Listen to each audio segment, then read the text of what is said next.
नमस्कार, आप देख रहे हैं आज तक। आपके साथ मैं हूं सईद अंसारी। स्वागत है आपका दंगल में। हमारे देश में कोरोना बहुत तेजी से फैल रहा है। पिछले 24 घंटों में ये जो आंकड़ा है वो बेहद डराने वाला है। 2,73,000 को पार कर गया है ये आंकड़ा।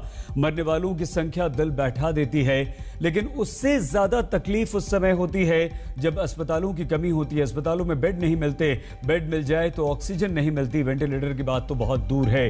12 राज्य हमारे देश में ऐसे हैं जो इस समय अस्पतालों में ऑक्सीजन की भयंकर कमी से जूझ रहे हैं। कई राज्य सरकारों ने केंद्र सरकार से मांग की है कि हमें ऑक्सीजन तुरंत जल्द से जल्द सप्लाई की जाए। तो आरोप ये भी लग रहे हैं कि हमारे हिस्से की ऑक्सीजन किसी और को दी जा रही है, किसी दूसरे राज्य को दी जा रही है।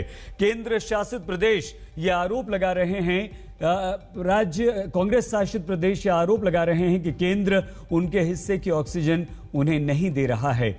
ऑक्सीजन की ये कमी जो है आपकी हमारी अपनों की जिंदगी पर भारी पड़ रही है। दिल बैठा जा रहा है।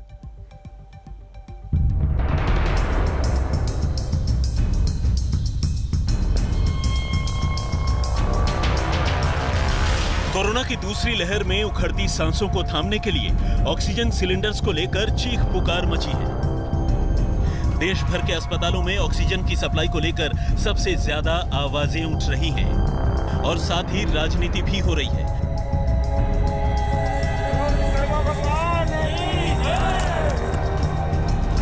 आनन फानन में ऑक्सीजन सिलेंडर्स की किल्लत को दूर करने के लिए जो उपाय हुए हैं उनमें शामिल है रेलवे की ऑक्सीजन एक्सप्रेस।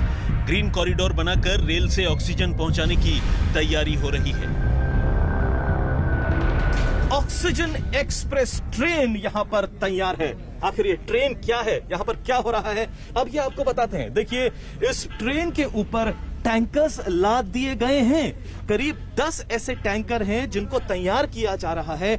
और ये जो टैंकर आप देख रहे हैं, अब ये टैंकर जाएंगे वाइजैक, जमशेदपुर, राउरकेला, बोकारो, और वहां से लिक्विड मेडिकल ऑक्सीजन, जिसकी इस वक्त पूरे राज्य में सबसे ज्यादा किल्लत है, उसको लेकर आएंगे, जिससे मरीजों की जान बचाई जा सके। Government of Maharashtra Indian railway के साथ मिलकर यह प्रयास कर रही है। मेडिकल ऑक्सीजन की कमी के मद्देनजर लखनऊ पीजीआई अस्पताल में ऑक्सीजन प्लांट की शुरुआत भी हुई है। डीआरडीओ की मदद से लखनऊ में 500 बेड का कोविड अस्पताल बनाया जा रहा है और इसके लिए रात दिन काम शुरू हो चुका है। ये अवध शिल्प ग्राम है और हम पहले आपको अवध शिल्प ग्राम को दिखा देते हैं। बहुत बड़े एरिया में फैला हुआ ये अवध शिल्प ग्राम है, जहां बड़े बड़े कार्यक्रम, बड़े बड़े औद्योगिक मेले लगते हैं। लेकिन अब इसे कोविड अस्पताल में तब्दील किया जा रहा है और डीआरडीओ और राज्य सरकार इसे रात दिन मिलकर बनाने में जुटी है। डीआरडीओ ने भी रक्षा मंत्री राजनाथ सिंह के निर्देश पर 5,000 लीटर का ऑक्सीजन सिलेंडर लखनऊ भेजा है।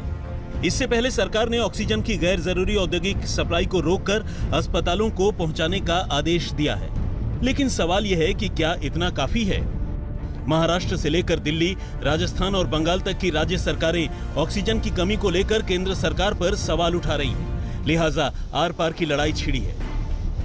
जो ऑक्सीजन की कमी है महाराष्ट्र में, हमें और ऑक्सीजन लगभग 300-400 टन की जरूरत है, जो अन्य राज्यों से लाना पड़ेगा। हमारे से नजदीक में बहुत सारे स्टील के प्लांट है अन्य राज्यों में, जहां से स्टील के प्लांट से ऑक्सीजन लाया जा सकता है, लेकिन कहीं ना कहीं वो चीजें नहीं हो रही। अपना दागी चेहरा छुपाने के लिए शिवसेना को केंद्र की ओर उंगली दिखाना ये उनकी राजनीतिक मजबूरी है। केंद्र सरकार की ओर उंगली दिखा करके चुप नहीं सकती। यह बात को शिवसेना कान खोल करके सुन ले। जब ऑक्सीजन जैसी चीजों को लेकर हाहाकार मचा हुआ है, तो अब बेकाबू कोरोना मामलों को लेकर प्रतिबंध कड़े होते जा रहे हैं। दिल्ली में आज रात 10 बजे से अगले सोमवार की सुबह 5 बजे तक लॉकडाउन लगा है। आपकी सरकार को यह लगता है कि दिल्ली में कुछ दिन के लिए लॉकडाउन लगाना ज़रूरी है, तो आज रात को 10 बजे से अगले सोमवार को सुबह 5 बजे तक 6 दिन के लिए दिल्ली में लॉकडाउन लगाया जा रहा है। उनसे मैं ख़ास तौर से हाथ जोड़ के अपील करना चाहता हूँ।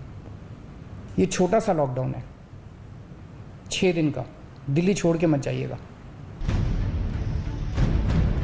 इस बीच राजस्थान ने भी जन अनुशासन पखवाड़ा के तहत 3 मई तक लॉकडाउन लगा दिया है। मुंबई से पंकज उपाध्याय और लखनऊ से कुमार अभिषेक के साथ आज तक ब्यूरो।